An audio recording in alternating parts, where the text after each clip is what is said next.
आज दुपारीच खानोळ पप्पांच्या ताब्यात देऊन मी निघालो लाडक्या राजाची जयंती साजरी करायला शिवजन्मभूमी जुन्नरला. जुन्नरला जाता जाता जर ब्राह्मणवाड्याचे गायकर बंधूंचे गरमागरम वडे नाही खाल्ले तर काय मजा.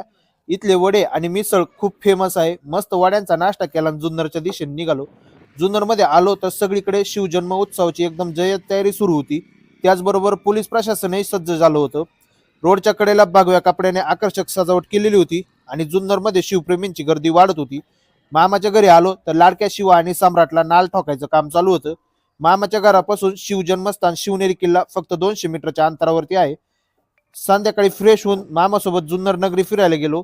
आकर्षक विद्युत रोषणाई, जागजागी लावलेले डीजे आणि शिवप्रेमींनी केलेली गर्दी या सगळ्या गोष्टींमुळे शहराला जणू जत्रेचं स्वरूप आलं होतं. घरी आलो, जेवण केलं आणि परत गावात फायर शो बघायला गेलो. तर कसा झाला फायर शो हे तुम्ही बघा आणि व्हिडिओला आपल्या लाईक नक्कीच करा.